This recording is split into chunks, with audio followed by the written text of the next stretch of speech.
Meus irmãos, temos pensado ainda nesse mês sobre as promessas de Deus, um Deus que governa por meio das suas promessas, e há sempre o desafio ao nosso coração, que é crer nas promessas do Senhor, que é crer na palavra do Senhor, naquilo que Ele falou, porque aquilo que Ele falou reflete o seu caráter, e o caráter de Deus é sempre constante.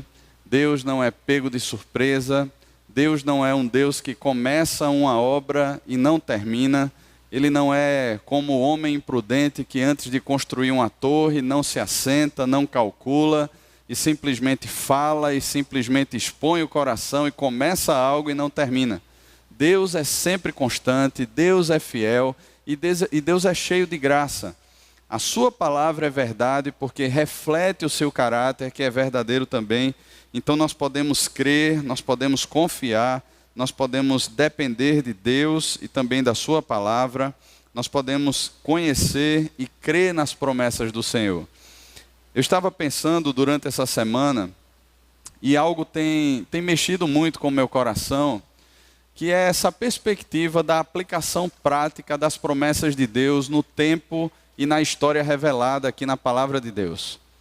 Por exemplo, nós estudamos aqui a vocação de Abraão, o chamado de Abraão e as promessas que Deus fez a Abraão, e principalmente aquela promessa que Deus chama Abraão e diz assim: olha, de ti farei uma grande nação, abençoarei os que te abençoarem, amaldiçoarei os que te amaldiçoarem, em ti serão benditas todas as famílias da terra, como está descrito lá em Gênesis capítulo 12, do versículo 1 ao versículo 3. Nós estudamos sobre isso, nós vimos outros textos também, onde Deus expõe a sua vontade, fala sobre as suas promessas. Só que o desafio para o meu coração foi pensar essa semana de forma prática, onde na palavra de Deus nós percebemos a aplicação dessas promessas. Essas promessas sendo vivenciadas, de que forma isso alcançou o povo de Deus e de que forma também isso nos alcança como sendo promessa de Deus e vontade de Deus para a nossa vida hoje. Mês de março ainda, Recife, domingo, Igreja Presbiteriana das Graças. Como é que isso nos alcança hoje? E para isso eu queria convidar você a abrir a sua Bíblia, a palavra de Deus, no texto de Atos, capítulo 2, a partir do versículo 14 até o final do capítulo, ok? Eu sei que é uma leitura um pouco longa, mas eu creio que ela nos situa bem e nos apresenta de forma muito clara a concretização de algumas dessas promessas de Deus.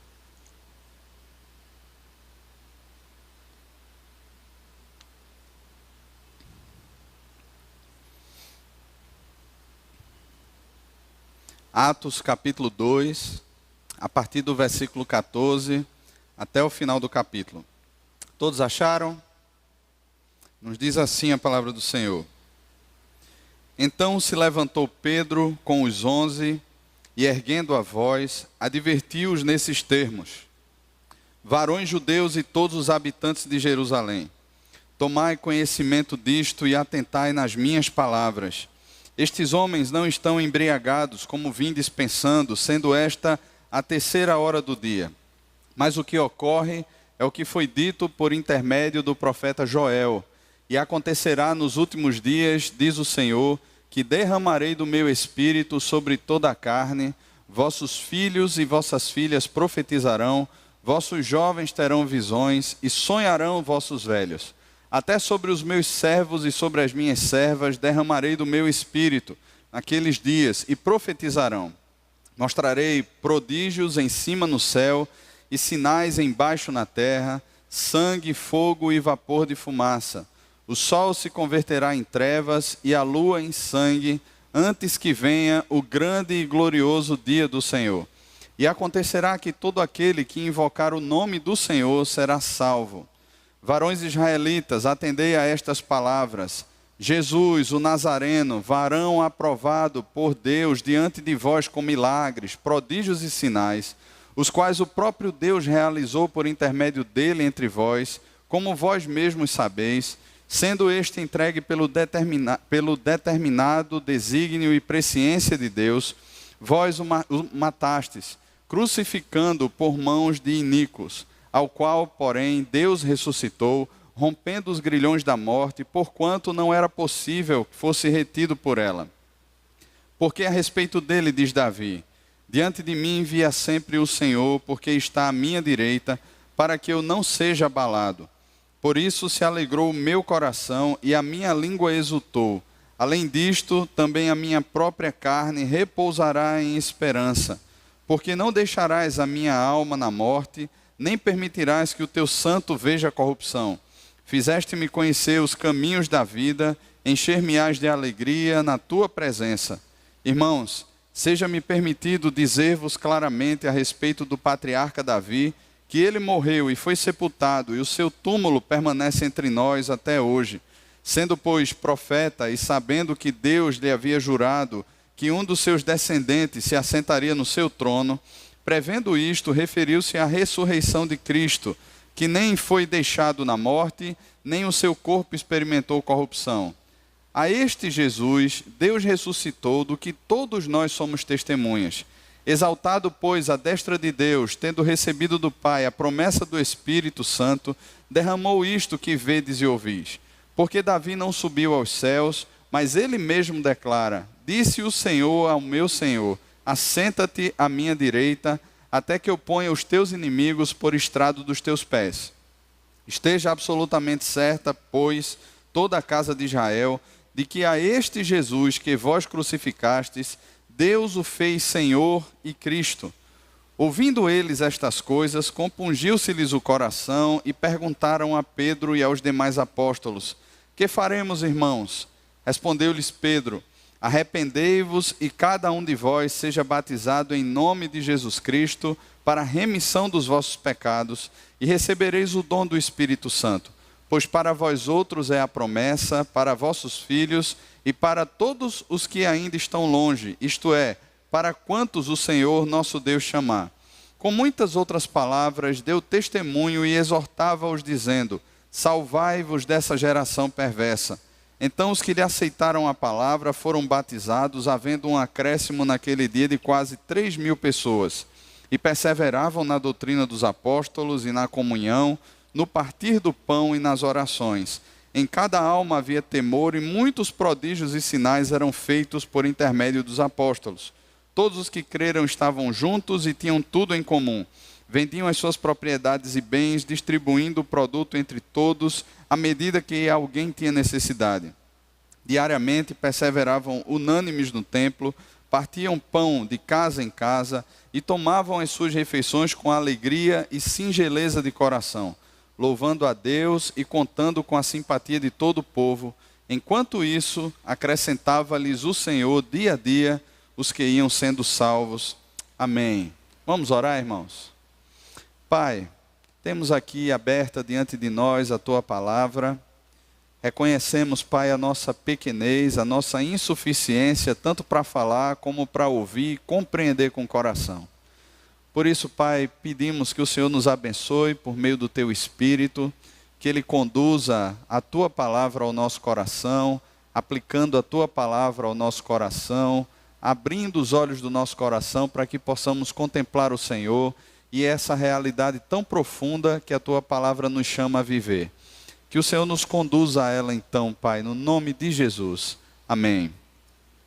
Meus irmãos, uma das marcas do nosso tempo, com certeza, é o individualismo.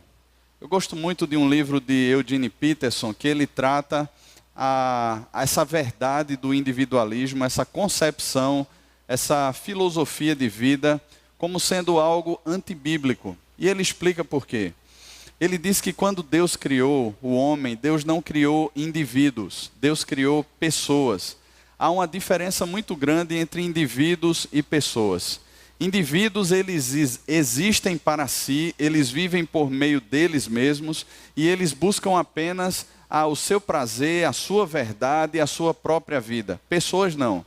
Pessoas, elas são relacionais e Deus faz questão de afirmar que nós somos pessoas, somos seres pessoais, porque Deus é um ser pessoal também.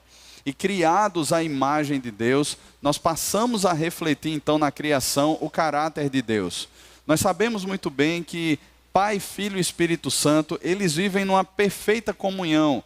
O ser trinitário, ele vive numa comunhão tão íntima que é chamado de um único Deus.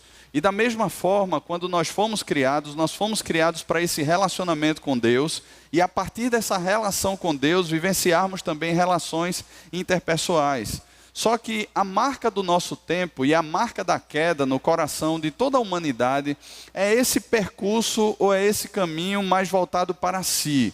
É esse caminho que se isola ou que muitas vezes quando se relaciona numa perspectiva do que você pode me dar, do que você pode fazer por mim, do que de alguma forma eu posso obter de você em meio a esse relacionamento que nós temos. Essa é a perspectiva da queda, e na sua cruz, Jesus nos livrou desse legado, dessa perspectiva, dessa caminhada, para um íntimo relacionamento com o Pai. Como diz Hebreus no capítulo 10, por meio do véu que foi rasgado, nós temos acesso ao Santo dos Santos por um novo e vivo caminho.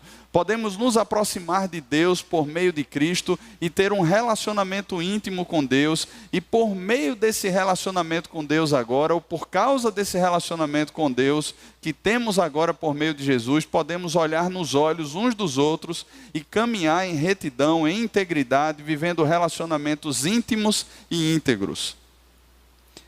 Nós vemos aqui nesse texto que Lucas relata, é uma narrativa da descida do Espírito Santo sobre a igreja, naquela festa chamada Festa de Pentecostes. Nós percebemos aqui no relato de Pedro algumas promessas que foram feitas no Antigo Testamento, e Pedro faz questão de narrar essas promessas aqui. Por exemplo, ele fala sobre Joel capítulo 2, versículo 28 ao versículo 32, que trata da descida do Espírito Santo. Lá no Evangelho de João, no capítulo 14, Jesus falou com isso naquelas palavras de despedidas ali com os seus discípulos. Jesus fala que ele está indo para o Pai, e quando ele for, ele há de enviar o Consolador, o Espírito da promessa, que estaria nos discípulos. E isso já retrata, ou já demonstra para a gente, que o relacionamento de Deus conosco não é um relacionamento distante, mas a promessa é que ele esteja em nós. Nós nos tornamos templo do Espírito Santo, habitação do Espírito Santo, e é isso que Pedro está falando aqui. Pedro fala mais 4 textos citando as promessas sobre Jesus. São eles: Salmo 16, versículo 8 ao 11, Salmo 89, versículo 3 e 4, Salmo 132, versículo 11, e o Salmo 110, versículo 1, todos eles escritos por Davi e que apontavam para esse Senhor que se encarnaria e que viria. E Pedro está declarando aqui, ele veio, ele foi crucificado e Deus o ressuscitou dentre os mortos, e é esse Senhor que nós estamos pregando. A partir disso aí, existe uma reação bem interessante daquele público, porque aqueles homens, ao ouvirem toda essa exposição do Evangelho, sobre a promessa do Espírito, sobre a promessa do Messias, eles fazem uma pergunta que é uma pergunta radical. Essa pergunta está no versículo 37. Que faremos, irmãos? Que faremos? Essa pergunta expõe o coração daqueles homens, porque a realidade aqui é uma realidade de homens que estão aparentemente perdidos, de homens que se depararam com a verdade muito grave, muito forte. Isso confrontou o coração deles e eles se encontram agora perdidos. É como que o chão saísse dos seus pés. Imagina que você é um judeu naquele primeiro século, você está lá em Jerusalém, e Jerusalém foi o palco da Via Crucis, foi o palco do julgamento, Jerusalém foi o palco da crucificação, e de repente você, como a pessoa que estava ali, você contemplou tudo isso, você viu tudo isso. E o peso da acusação que agora cai sobre você é muito grave, porque quem está sendo acusado aqui são os judeus. Quem está sendo acusado aqui é o povo que estava no meio de todo vendo, que presenciou aquele espetáculo, que contemplou tudo aquilo ali. Então esses homens agora, eles respondem, eles perguntam isso como que atônitos, eles estão de fato sem chão debaixo dos pés. É como se a impressão de que a condenação é certa, ou fosse certa sobre eles, estivesse muito palpável, estivesse muito clara diante deles. E estes homens agora: que faremos, irmãos? E aí a resposta de Pedro: arrependei-vos e cada um de vós seja batizado em nome de Jesus Cristo para a remissão dos vossos pecados, e recebereis o dom do Espírito Santo, pois para vós outros é a promessa, para vossos filhos e para todos os que ainda estão longe, isto é, para quantos o Senhor Deus chamar. A promessa é para vocês, a promessa é para vossos filhos, e a promessa é para quantos ou todos os que ainda estão longe, ou aqueles a quem Deus ainda irá chamar. Essa promessa, irmãos, essa promessa foi prometida a Abraão. Em ti serão benditas todas as famílias da terra, todas as famílias da terra, de todos os povos, todas as tribos, línguas e nações. E é interessante que no próprio chamado à circuncisão, Deus não coloca ali diante de Abraão apenas o povo judeu, mas Deus fala do estrangeiro nascido na casa de Abraão, o escravo que é estrangeiro, que é comprado, todos deveriam ser circuncidados e incluídos no povo de Deus. A promessa de Deus feita a Abraão, desde o início, ela contemplava um povo que vai muito além do que a descendência carnal judaica, o tipo de sangue do judeu, vai muito além disso. E é interessante também que no dia de Pentecostes, judeus de todas as nacionalidades, de todos os cantos da terra, judeus que habitavam em outras terras, que falavam outras línguas, pessoas que estavam ali para acompanhar aquela festa tradicional, eles ouvem o evangelho em sua própria língua.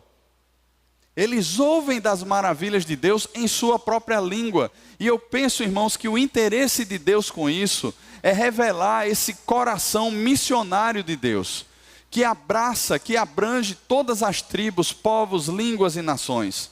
Não era apenas no hebraico que estava sendo pregado ali, não era apenas no aramaico, não era no grego, não era no latim, mas todas as línguas, não eram nas línguas que estavam ali restritas a Jerusalém, dos romanos ou dos povos que habitavam ali, ou dos judeus que estavam ali apenas, mas Deus faz questão de fazer o evangelho, de fazer que o evangelho seja ouvido, percebido em todas as línguas. Eles entendem a pregação da palavra de Deus na sua própria língua.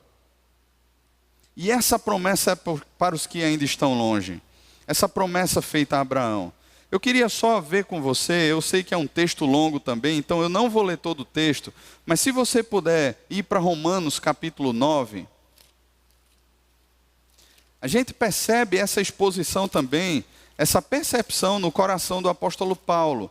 Romanos capítulo 9, Paulo fala sobre essa incredulidade por parte dos judeus, e ele vai dizer que não é que a promessa de Deus tenha falhado, porque a partir do versículo 6, então, ele começa a dizer que nem por serem, versículo 7, descendentes de Abraão são todos seus filhos, mas em Isaque será chamada a tua descendência. Ou seja, é por meio do filho da promessa que Deus estabelecerá uma descendência que é de acordo com essa promessa. É uma descendência que é chamada descendência da fé. E nessa descendência estão compreendidos os gentios também.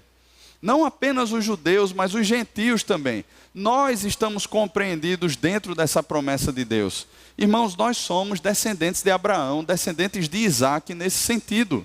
Nós somos os filhos da promessa de Deus. Nós não somos simplesmente um plano B de Deus. Nós não somos um erro de percurso de Deus, porque os judeus não aceitaram e agora Deus desenrola um plano B e resolve alcançar o seu coração aqui no Brasil. Não. Nós somos a descendência da promessa de Deus. Nós somos os descendentes de Isaque, os herdeiros da promessa. Todos aqueles que creem no Senhor Jesus, eles fazem parte dessa descendência da promessa de Deus. E é isso que Paulo vai explicar, tanto no capítulo 9, quanto no capítulo 10 de Romanos. Aqui no capítulo 10, ele vai continuar explicando. E no versículo 3 ele diz, falando dos judeus: porquanto, desconhecendo a justiça de Deus e procurando estabelecer a sua própria, não se sujeitaram à justiça que vem de Deus, porque o fim da lei é Cristo, para a justiça de todo aquele que nele crê. Então não é apenas o judeu, mas todos aqueles que são de povos, tribos, línguas diferentes, eles são alvo dessa promessa de Deus, eles fazem parte dessa descendência da promessa de Deus. Eu e você, se cremos nisso, a promessa de Deus, ou as promessas de Deus, elas foram recebidas por nós. Nós nos tornamos alvo, beneficiários dessas promessas de Deus. Amém, irmãos? Amém. Deus escolheu nos abençoar, abrindo os olhos do nosso coração para que pudéssemos crer em Cristo.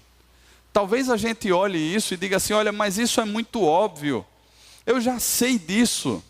Isso é muito claro para mim, eu não tenho problema nenhum com isso. Agora, irmãos, o grande problema que nós temos é na aplicação prática da redenção. Parece que com isso aí, a gente trava como que aquela comida meio indigesta que fica presa na nossa garganta.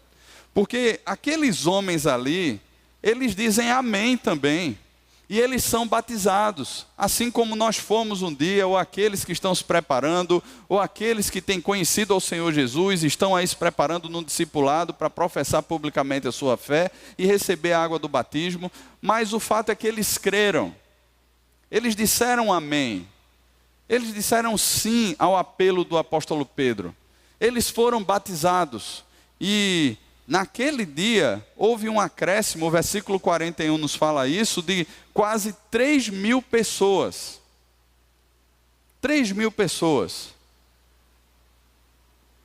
Na primeira pregação da igreja, nesse sentido aqui. Primeira pregação pública de Pedro, nesse sentido aqui. Após a festa de Pentecostes. 3.000 pessoas. E aí vem a aplicação prática da promessa. O que é que foi feito, o que é que aconteceu com essas quase 3.000 pessoas? Como é que essas pessoas viviam? Como era a forma de enxergar o mundo dessas pessoas? Como é que essas pessoas passaram a compreender a sua realidade? Como é que elas passaram a interpretar a sua realidade? Irmãos, eu penso que esse é um dos nossos grandes problemas. Sabe por quê? Porque nós somos tão consumidos por essa visão mundana, individualista. Nós somos tão consumidos por essa visão pragmática de que para dar certo na vida você tem que usar as pessoas. Nós somos tão consumidos por essa visão egoísta, hedonista, que busca simplesmente o seu próprio prazer, a sua vontade. Nós somos tão mimados. Nós vivemos e cremos nisso aí como se fosse verdade, que nós nos desconectamos. Hoje pela manhã, aqui na escola dominical, eu falei sobre o tema da intimidade. E é interessante como a gente percebe isso dentro de casa, maridos e esposas que convivem, mas que não são íntimos. Marido que não conhece o coração da esposa, esposa que não conhece o coração do marido, que vivenciam aí os seus sustos, porque o amadurecimento é dinâmico, ele é constante, e aí de repente eu perdi o fio da meada e eu vejo algumas reações, eu vejo algumas decisões sendo tomadas, eu vejo alguns posicionamentos, seja na vida como casal, seja com os filhos, seja no relacionamento dos filhos com os pais, e nós temos sustos, porque não há intimidade. Porque se houvesse intimidade de fato, se conhecêssemos de verdade um coração do outro, irmãos, nós não seríamos tomados por esses grandes sustos. É claro que numa pequena medida a gente pode se surpreender com as pessoas, principalmente pelo potencial de destruição que ainda temos dentro do coração. Entretanto, nós não nos assustaríamos tanto, porque nós conhecemos muito bem. E é esse nível de relacionamento que Deus nos chama a viver. Porque os nossos relacionamentos interpessoais, a forma como nos conhecemos, o modo como nos relacionamos, reflete diretamente a nossa visão de Deus e o nosso relacionamento com Deus. Logo, se o meu relacionamento com Deus ele é frio, ele é distante, ou tão somente institucional, onde eu parto para me relacionar com Deus, porque eu tenho que fazer alguma coisa para Deus. E aí, de repente, para aliviar a culpa do meu coração, eu vou orar, eu vou me consagrar, eu vou buscar a Deus naquela semana, porque eu tenho algo para fazer para Deus, porque eu tenho um estudo para dar num grupo pequeno, porque eu tenho que cantar no coral essa semana, porque eu tenho que ministrar louvor, tocar alguma coisa, ou pregar alguma coisa. Se o meu relacionamento com Deus é apenas institucional, ou se o meu relacionamento com Deus é apenas esse relacionamento de domingo, onde eu entro com aquela perspectiva tosca de dizer assim, olha, eu vim abastecer o meu tanque espiritual para rodar a semana inteira. Você não roda, irmão. Você não vive assim. Relacionamento com Deus é intimidade. Intimidade é desenvolvida numa constância que compreende a nossa existência. Nós não deixamos de ter um relacionamento com Deus quando nós estamos no trânsito. Nós não deixamos de ter um relacionamento com Deus quando estamos na faculdade, na escola, no trabalho, seja lá onde for. Nós não deixamos.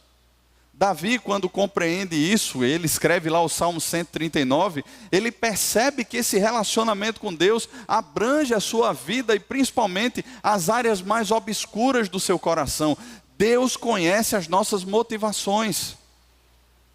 E Davi chega a colocar o seu coração no final daquele salmo, dizendo, Senhor, o Senhor que sonda e conhece, vê se há em mim algum caminho mau, vê se há em mim idolatria, vê se há em mim algo que eu não estou vendo e trata isso, Senhor, e guia-me no caminho eterno. Isso é intimidade, irmãos, porque Deus está se relacionando conosco nesse patamar e não num patamar de superficialidade. O grande problema é como nós respondemos a esse relacionamento com Deus. O fato é que Deus nos ama. E o outro fato é, será que nós temos demonstrado esse amor por Deus num relacionamento vivo com Ele? Aquele que tem os meus mandamentos e os guarda, esse é o que me ama. Aquele que conhece, João capítulo 14, aquele que conhece, que é íntimo. A intimidade do Senhor é para aqueles que o temem, aos quais Ele dará a conhecer a sua aliança, Salmo 24. Ou seja, o temor do Senhor, Ele encaminha o meu coração à intimidade com Ele. Mas parece que até aí a gente não tem problema. Na nossa compreensão vertical de relacionamento, parece que a gente não tem muito problema quando a gente trata sobre isso. Mas quando tratamos dos nossos relacionamentos horizontais, aí a coisa parece que trava. Aí a coisa fica difícil, porque nós vimos de culturas diferentes, ainda que dentro de uma cultura padrão, nós temos culturas familiares diferentes. Nós gostamos de comidas diferentes, muitas vezes, nós gostamos de roupas diferentes, nós estudamos em escolas diferentes, nós vivenciamos contextos diferentes que formaram quem nós somos, que ajudaram nessa formação de quem eu sou, de quem você é. E é difícil, muitas vezes, lidar com aquele que é diferente. Isso já é uma barreira para a gente. A gente fica olhando assim, fica dizendo assim, rapaz, olha, talvez eu fosse muito amigo de fulano, porque fulano de alguma forma se parece comigo. Mas já de cicrano, rapaz, ó, tem um jeitão lá estranho, meio esquisito, olha, dele ali eu talvez não fosse tão próximo não. E a gente começa a levantar alguns tipos de barreiras, que começam a nos dividir em setores. Eu já estou pensando, irmãos, aqui dentro da própria igreja. Não apenas da Igreja das Graças, mas pensando em igrejas em termos gerais. A gente começa já a estabelecer alguns limites, algumas barreiras. Não, olha, eu não posso aceitar aquela pessoa que está chegando ali, porque aquela pessoa tem um jeitão todo diferente. Talvez ele devesse procurar uma igreja mais alternativa, uma outra proposta, porque aqui não tem como enquadrar essa pessoa, não tem como absorvê-lo aqui no nosso meio, porque é diferentão. E a gente começa a levantar essas barreiras. Outra coisa que eu penso que faz com que a gente crie barreiras, e agora não mais a aparência externa daquele que é um pouco diferente, mas entre nós que somos mais parecidos, mágoas e ressentimentos. As nossas frustrações, as nossas expectativas frustradas. Todos nós temos o coração cheio de expectativas, cheio. E as expectativas são nada mais, nada menos que projeções egoístas daquilo que eu quero, que corresponda àquilo que eu quero, à minha vontade. São as minhas projeções. Elas não correspondem à realidade. Eu não tenho interesse em conhecer de fato o outro. Eu não tenho interesse em ser íntimo do outro, mas eu lanço sobre ele os meus pressupostos. Eu lanço sobre ele as minhas expectativas. E se de repente a pessoa falha, se ela não corresponde às minhas expectativas, se o pastor não age assim, se o presbítero não age assim, se o diácono não faz assim, se o grupo de louvor não canta assim, se aquele irmão não fala comigo assim, se aquele ministério não corresponde ao que eu quero, se aquela amizade que eu comecei a desenvolver, se aquele discipulado que eu comecei a fazer não corresponde às minhas expectativas, aí eu aciono o modo normal, a forma normal que esse mundo lida com os relacionamentos que são adversos. Eu fecho a porta do relacionamento. Para mim, automaticamente se torna descartável. Afinal de contas, eu fui frustrado. Eu fui magoado. Você tem que me ajudar, tem que pensar um pouquinho na minha verdade. Eu estou triste, me ajudem. E aí a gente se cerca de alguns conselheiros que chegam para a gente com aquele diabólico tapinha nas costas e dizem assim: rapaz, tu tá certo mesmo. Fulano é assim, vai morrer assim, tem essa síndrome aí. Rapaz, ó, deixa para lá, vamos viver a vida, vamos continuar. Ou então simplesmente a gente não trata e a gente pega e diz assim, ó, um dia a casa cai. Aquela expressão lá, né? Um dia a casa cai. Um dia a verdade aparece. Um dia uma coisa ou outra vai acontecer e aí a pessoa vai ser descoberta. E eu vou estar aqui só nos bastidores, tomando o meu suco chamado Vitória com sabor de mel. A gente se coloca nessas posições e assume essas posturas. Mas, irmãos, nenhuma delas é bíblica. Mateus 18, Jesus ensina, olha, se o teu irmão pecar, você faz o quê? Vai lá, conversa com ele, trata esse negócio. Entre você e ele, olha nos olhos. Existe um sangue que foi derramado, existe uma barreira de separação que foi quebrada, existe uma paz que foi estabelecida, e que nós caminhamos agora por meio desse caminho, desse novo e vivo caminho, que é um caminho redentivo, que é um caminho que abençoa o nosso coração e abençoa o outro, à medida que nós tratamos com a verdade em amor. Quantas vezes, irmãos, expressões como, não, eu estou em paz, mas é ela lá e eu aqui. Nós já ouvimos. Quantas vezes, irmãos, expressões do tipo, olha, eu saio por ali, eu saio e ela sai por ali. Não, mas não é que eu tenha alguma raiva, alguma mágoa no coração. É só porque a gente não se bate, mas eu estou em paz, já fui lá. E superficialmente, nós demos aquele abraço lá, talvez de final de ano, dizendo assim, está tudo em paz entre nós. Mas o coração continua amargurado. Não é verdade? Como é que pode se estabelecer unidade no meio assim? Não pode. Não pode.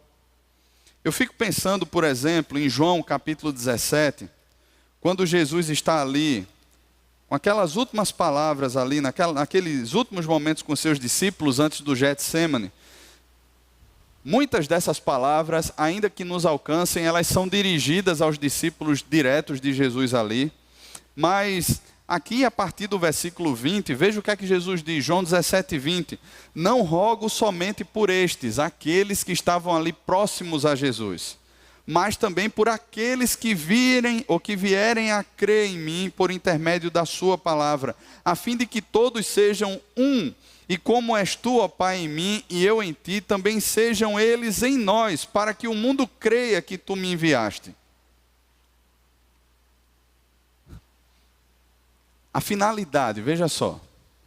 Primeiro, que assim como Jesus vive um relacionamento íntimo e único com o Pai, Jesus diz assim, que eles sejam um também. Que eles experimentem, que de forma prática eles desfrutem dessa relação íntima, dessa unidade, para que o mundo creia, para que o mundo contemple isso, porque isso é completamente distinto daquilo que o mundo crê. O mundo não crê assim. O pecado, ele distorceu tanto a visão do que é relacionamento, que os relacionamentos passaram a ser consumistas, condicionais, egoístas, hedonistas. Eles passaram a agir assim. E João, na sua primeira carta, no capítulo 4, ele vai falar que essa verdade do amor, ela é estabelecida entre nós porque nós conhecemos o amor. Nós conhecemos um amor que nos amou de forma incondicional, que não levou em conta o seu tipo de cabelo, a sua cor de pele, o seu jeitão, ele simplesmente amou você. Quando você estava morto em delitos e pecados, quando você era um perdido pecador, ele amou você, ele se entregou por você. E esse amor impacta tanto o meu coração, que ele me leva a amar agora, porque eu conheci esse amor da mesma forma. Por isso que todo aquele que não ama o irmão a quem vê, não pode amar a Deus. Não é verdadeiro esse amor a Deus. Irmãos, isso é muito sério. Quando Paulo escreve a sua carta à igreja de Corinto, a sua primeira carta, Paulo os trata como meninos na fé, como crianças espirituais, como pessoas imaturas, porque no meio deles existiam várias divisões. No meio deles existiam divisões por causa de personalidades, existiam divisões por causa de dons, existiam divisões por causa de dinheiro, existiam várias divisões. E Paulo diz, principalmente no capítulo 11, quando ele está tratando sobre a ceia do Senhor, olha, quando vocês se reúnem para pior, porque não é para a ceia do Senhor que vocês se reúnem. É simplesmente uma exibição dos seus banquetes. É simplesmente uma exibição pública daquilo que vocês podem ou daqueles que não têm condições e não podem. E ele diz que quem come e bebe sem discernir o corpo de Cristo, que se é corpo de Cristo, de que se foi comprado pelo mesmo sangue, que se desfruta dessa unidade do Espírito na vida prática, come e bebe juízo para si.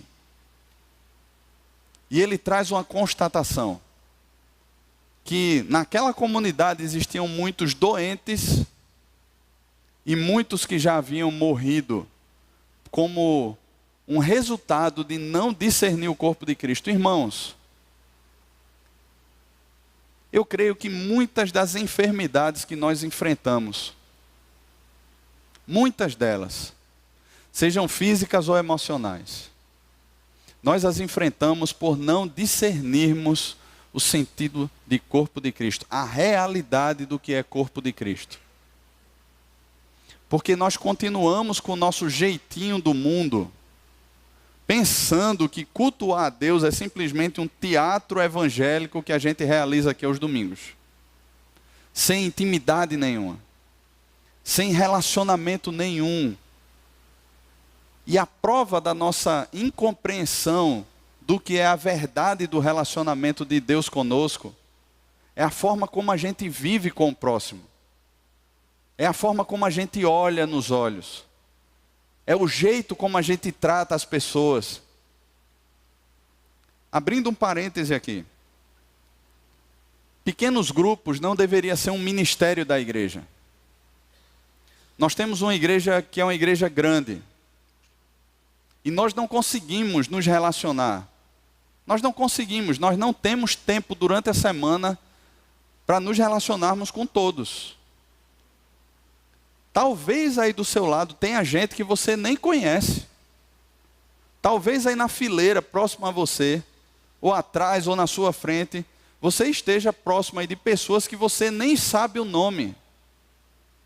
Isso é tão sério, irmãos. Principalmente para quem é pastor, eu acho que isso se torna pior ainda. Há um tempo atrás, um irmão chegou para mim e disse assim, tem uma pessoa do grupo que eu queria que você fosse lá conversar, fazer uma visita, de repente, ela está com o pai internado. E eu fui lá fazer essa visita. Irmãos, para minha vergonha de coração, quando eu cheguei naquele hospital, eu disse assim, olha, faz quanto tempo, quantos dias, quantas semanas que ele está aqui? Pastor, a gente já vem nessa luta há uns 4 anos.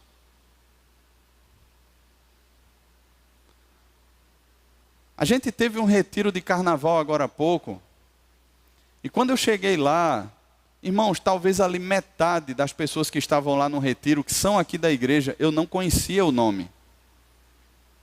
Eu não sabia.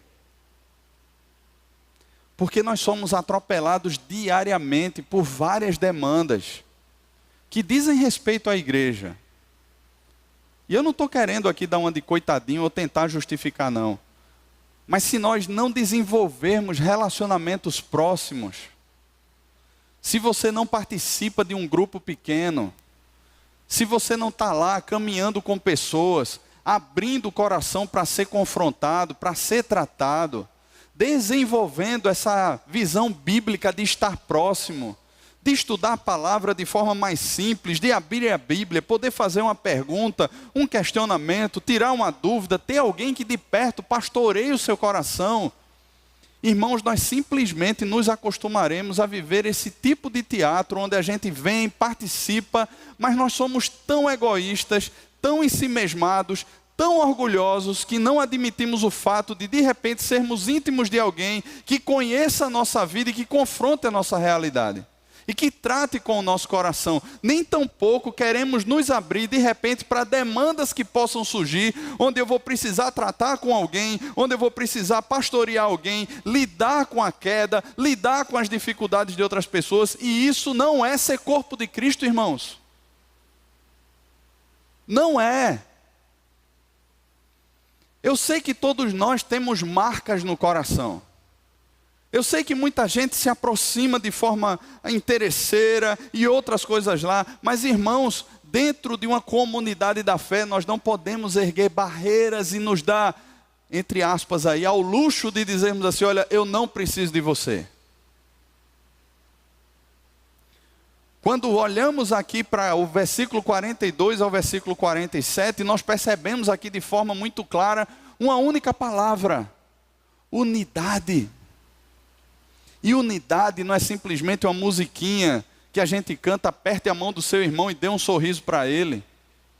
Não é simplesmente recitar um salmo e não fazer com que aquilo ganhe uma proporção diferente, poderosa no meu coração.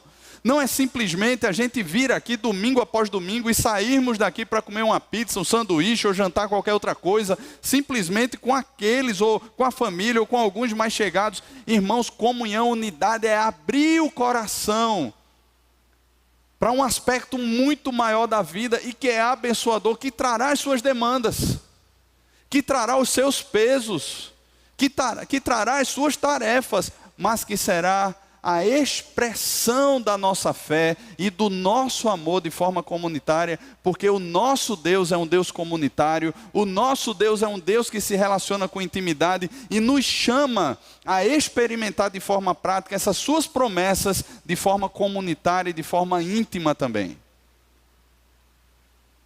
De forma próxima. E é tão bom quando a gente se aproxima, quando a gente passa a conhecer pessoas novas, quando a gente passa a experimentar outras realidades. A gente começou agora uma turma de treinamento na terça-feira, e tem sido tão bom, irmãos, eu ainda não sei o nome de todo mundo lá, eu ainda confundo o nome do pessoal, chamo Elizabeth de Jaqueline, eu mudo lá o nome das pessoas às vezes.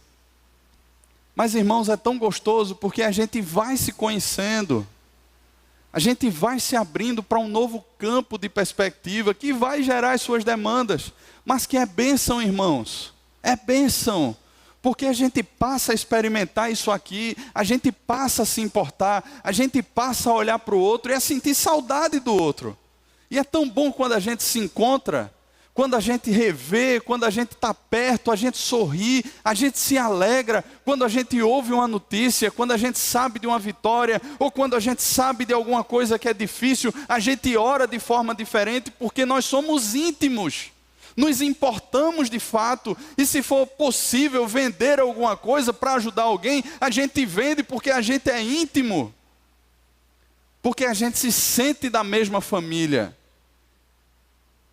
Mas irmãos, dentro de um universo como o nosso, cerca de 2.000 pessoas entram e saem desse templo todos os domingos nos 4 cultos. Imagina aí, não tem como você conhecer todo mundo. Não tem como você se relacionar com todo mundo, mas você pode se abrir para uma realidade, que é uma realidade de Deus. Eles se reuniam de casa em casa. Essas 3.000 pessoas, eles tinham um dia para se encontrar, que era o domingo, que era o dia do Senhor. Mas eles se reuniam diariamente de casa em casa, partiam pão, com certeza estavam ali em grupos pequenos, reunidos lá. Isso não é uma invenção do nosso tempo. Eles já compartilhavam o pão, as orações, as dúvidas, os problemas, as queixas, as dificuldades. Havia discipulado, havia estudo da palavra. Eles refletiam na doutrina dos apóstolos diariamente, irmãos. Aí de repente a gente olha e diz assim: olha, mas você não sabe a minha rotina. Você não sabe o meu dia a dia, você não sabe como é a minha vida, você não sabe o trânsito que eu enfrento. Eu sei, eu estou inserido no mesmo trânsito, na mesma cidade, na mesma realidade que você está.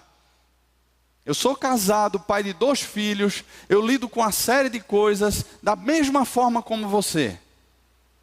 Todos nós, irmãos, nós não podemos abrir mão disso por qualquer desculpa que seja, porque não há desculpa. O fato é que há uma unidade e há uma aplicação dessas promessas. Se elas alcançaram a minha vida, existe uma forma agora e um caminho para evidenciá-las. E Lucas está narrando aqui para nós como é esse caminho. Lá em Hebreus, na carta aos Hebreus, tudo isso aqui estava muito bom. Houve uma perseguição nos dias de Estevão, a igreja se dispersou. Quando o autor aos Hebreus escreve essa carta, a carta aos Hebreus, lá no capítulo 10, ele vai falar sobre algumas realidades que estavam presentes ali naquela igreja. E pense você comigo aqui. Aqueles crentes lá, eles perderam casa, eles viram seus líderes sendo mortos, eles passaram por dificuldades extremas, talvez familiares que foram mortos por causa da fé. De repente, num dia lá de reunião numa casa, ou de repente no domingo, quando eles estavam lá no pátio do templo reunidos, uma perseguição, uma dificuldade, eles se espalharam. Só que eles fugiram em grupos.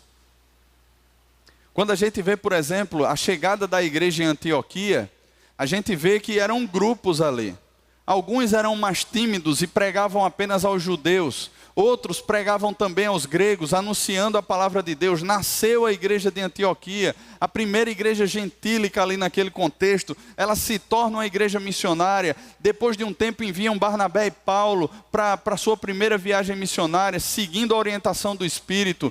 E nós percebemos, irmãos, que muitos desses crentes, pelo relato aqui da carta aos Hebreus, por conta de toda a dificuldade passada, das perseguições, eles estavam com o coração frio. E aqui no capítulo 10, a partir do versículo 19 até o versículo 23, veja o que o autor aos Hebreus diz. Tendo, pois, irmãos, intrepidez para entrar no santo dos santos pelo sangue de Jesus, pelo novo e vivo caminho que ele nos consagrou pelo véu, isto é, pela sua carne, e tendo grande sacerdote sobre a casa de Deus, aproximemo-nos com sincero coração, em plena certeza de fé, tendo o coração purificado de má consciência e lavado o corpo com água pura. Guardemos firme a confissão da esperança sem vacilar, pois quem fez a promessa é fiel. Consideremo-nos, veja só, é sempre no plural, consideremo-nos também uns aos outros, para nos estimularmos ao amor e às boas obras. Não deixemos de congregar-nos como é costume de alguns, antes façamos admoestações, e tanto mais quanto vedes que o dia se aproxima.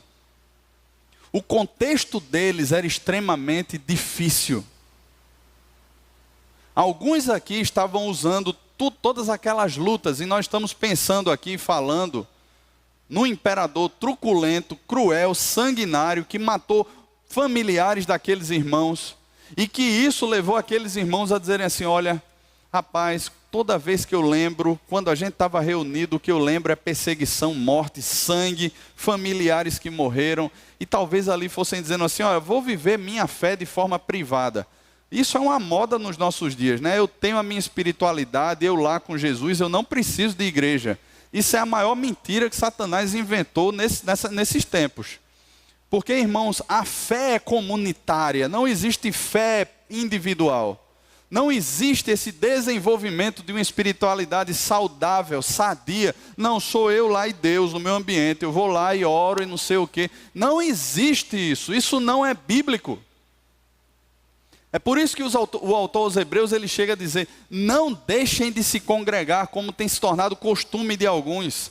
Pelo contrário, façamos admoestações, quanto vedes que o dia se aproxima.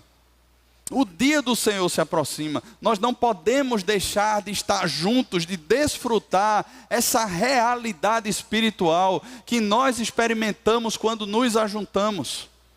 Porque em meio a essa realidade que o nosso coração é tratado, é aquecido, alguém chega com a palavra, confronta nosso coração, nós vamos ser usados por Deus na vida de alguém, é no corpo de Cristo que a bênção de Deus se manifesta, que a nossa família é abençoada. E aqui, irmãos, como resultado disso, o versículo 47 diz, contando com a simpatia de todo o povo, você percebe que os descrentes, aquele povo que está fora, eles estão olhando para a igreja.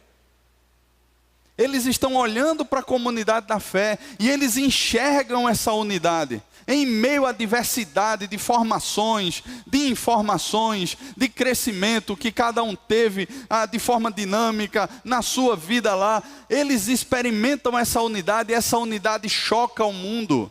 E aquilo que Jesus falou, para que o mundo creia que eu estou neles e eles em mim, passa a ser percebido, de modo que dia a dia o Senhor acrescentava à igreja os que iam sendo salvos. As pessoas olhavam para aquilo e diziam assim, rapaz, o que é isso?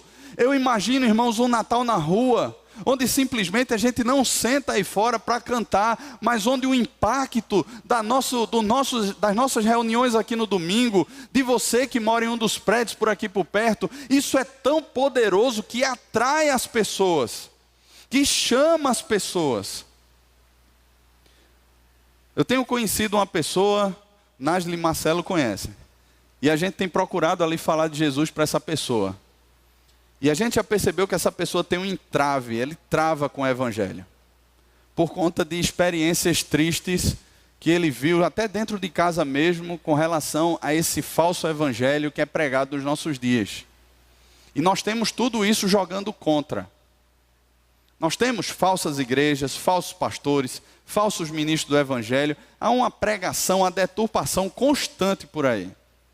Onde é simplesmente escalas de poder, interesses, interesse financeiro, é golpe mesmo no bolso das pessoas. Há uma série de demandas que acontecem por aí, que jogam contra, que tentam lançar descrédito. Só, irmãos, que há uma verdade que é tão poderosa. Quando esse evangelho verdadeiro, real do Senhor, transforma o nosso coração, e nos leva a vivê-lo com autenticidade, com toda a sua plenitude, com toda a sua força, com todo o seu poder. Quando experimentamos isso não só de forma privada, de forma pessoal, mas comunitária.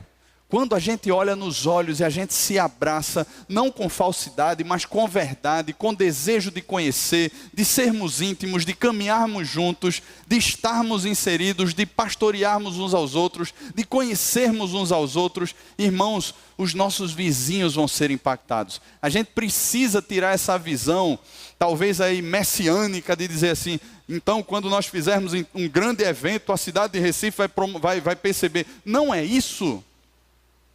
Mas é a partir da minha casa, é a partir das nossas vidas juntinhos, que as pessoas começam a pensar, a olhar e a dizer assim, rapaz, eu quero.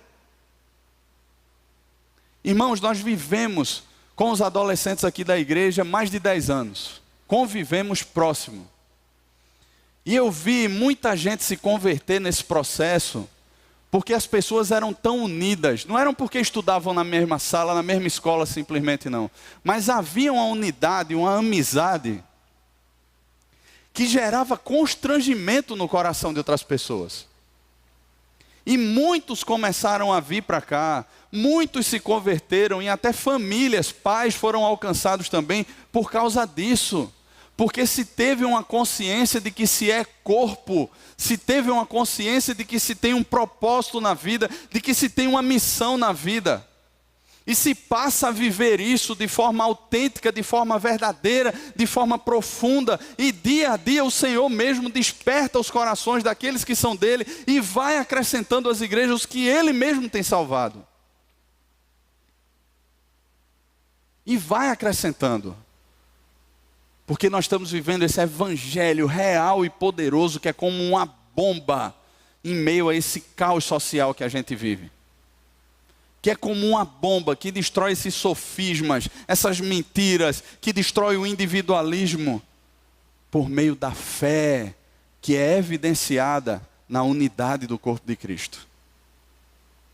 Não apenas nesse ajuntamento do domingo, não apenas na quarta-feira, mas quando a gente se encontra, quando a gente marca para fazer um lanche junto, para jantar junto, para tomar um café, para de alguma forma expressar esse amor de Deus por nós, irmãos, as pessoas percebem. Eu tenho um amigo lá em Brasília que é bem interessante. Ele recebeu a gente na casa dele, a gente estava indo para uma conferência lá em Goiânia. E a gente saiu lá para uma praça de alimentação, a gente foi almoçar. E foi tão interessante, porque enquanto a gente estava na fila, a gente brincando um com o outro ali, conversando, aí abraçava tal. Quando nós chegamos no caixa lá do restaurante, a moça pegou e fez assim: vocês são crentes, né? E a gente parou assim, né? Ela disse assim: não, porque é tão raro ver pessoas assim, com esse nível de amizade, brincando, se abraçando, sorrindo, tal, não sei o quê. E aí a gente fez o pedido da gente, nos sentamos lá, e aquele cara é extraordinário. Ele pega as coisas assim no ar, e aí ele começou a evangelizar aquela mulher. Aí saiu lá o númerozinho do meu pedido, né? Quando eu chego lá para pegar meu prato, ele está lá: ó, essa moça aqui está afastada da igreja, e eu estou pregando aqui o evangelho para ela, e aquela outra dali que já vem evangelizando ela um tempão, está ali no cantinho, mas está orando por ela, por essa conversa aqui que a gente está tendo. Eu disse assim: rapaz, que massa!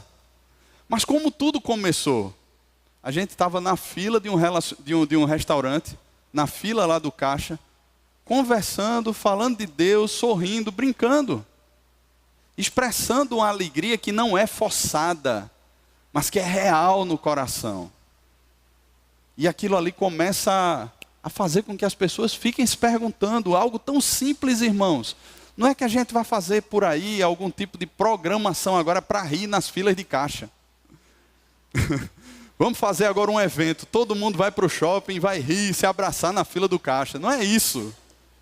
Crente tem mania de fazer essas coisas, né? Vamos fazer programação, não é isso. Mas a coisa brota, a coisa nasce, a boca fala daquilo que enche o coração. Não há como conter a vida que habita dentro de nós. De alguma forma isso vai extravasar e vai impactar outras vidas. E vai impactar outras vidas. Irmãos, essa promessa que foi feita a Abraão, há milhares de anos atrás, nos alcançou e nos chama para abençoar todas as famílias da terra. Hoje à tarde a Dilton mandou uma foto, e eu fiquei só olhando para aquela foto ali daquele aviãozinho lá de Asas do Socorro, né, dizendo assim: meu Deus, abençoe Fubá e abençoe Heber, Suzilane. A foto estava lá, né? Fubá orando lá com o pessoal, ele está lá em Boa Vista, amanhã ele está voltando para cá. E tinha lá, né? Preparando aqui para ir visitar a tribo, a aldeia, né?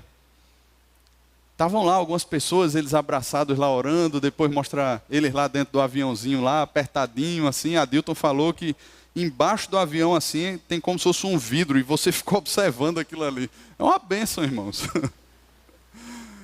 Deus abençoe Fubá e abençoe todos eles que estão lá. E nos abençoe aqui na segurança do chão.